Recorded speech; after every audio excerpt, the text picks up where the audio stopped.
China overtakes the US with 38% of global fintech patent filings. China has overtaken the United States in fintech patent filings and now accounts for 38% of the global total, according to a Nikkei analysis reported by Cointelegraph on July 7, 2026. The figure represents a tenfold increase from the prior decade, a pace no other major economy has matched. Patent counts are an imperfect proxy for innovation. Filing volume can reflect subsidy programs and corporate quota culture as much as original research. But a tenfold decade-over-decade jump, large enough to displace the US from the top spot, says something about where engineering hours in payments, settlement, and financial infrastructure are actually being spent. A tenfold jump in a decade. The headline numbers come from Nikkei's review of global filing data. China's share of fintech patents has climbed to 38% of the worldwide total, up tenfold from where it stood 10 years ago. That growth curve took China past the US, historically the dominant filer in financial technology. The category covers a wide surface: mobile payment processing, digital identity, risk scoring, blockchain-based settlement, and central bank digital currency infrastructure. China has active programs in every one of those areas, from the Alipay and WeChat Pay duopoly that made QR payments the default for hundreds of millions of consumers to the ECNY, the digital yuan pilot the People's Bank of China has been expanding for years. Filing a patent is cheap relative to shipping a product, and China's government has long rewarded filing volume. Skeptics will discount the raw count for that reason. The counterargument is that China's consumer payment stack is not theoretical.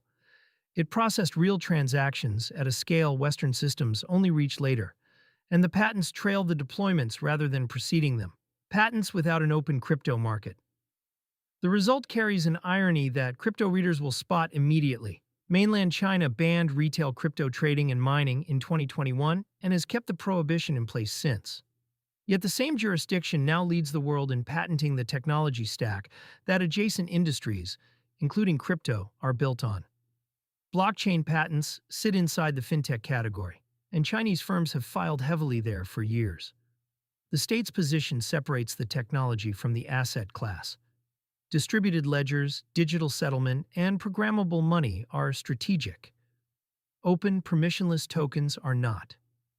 Hong Kong runs a parallel track with licensed exchanges and a regulated stablecoin regime, giving Chinese firms a sandbox one border away. That split matters for anyone watching where payment rails go next. A patent portfolio this size gives Chinese firms licensing leverage and a defensive moat in exactly the areas where stablecoin issuers, card networks, and crypto card platforms operate. If cross-border settlement standards end up shaped by who holds the underlying intellectual property, the filing gap becomes a commercial gap. The US falls to second in a category it defined for the United States. The timing is uncomfortable. Washington spent the first half of 2026 on market structure legislation and a strategic Bitcoin reserve, both aimed at keeping crypto and digital asset activity onshore. The patent data suggests the competition is not only about where exchanges domicile, it is about who owns the plumbing. US firms still lead in several deep technology niches, and patent share does not translate directly into market share. Visa and MasterCard still clear the overwhelming majority of global card transactions, and dollar stablecoins dominate on-chain settlement volume. Those are entrenched positions. But entrenched positions are exactly what a decade-long state-backed filing campaign is designed to erode. China's fintech champions were largely locked out of Western consumer markets over the past decade, which pushed their expansion toward Southeast Asia, the Gulf, Africa, and Latin America. Those are the same corridors where stablecoin payments and crypto-linked cards are growing fastest, and where the eventual standards fight will be decided.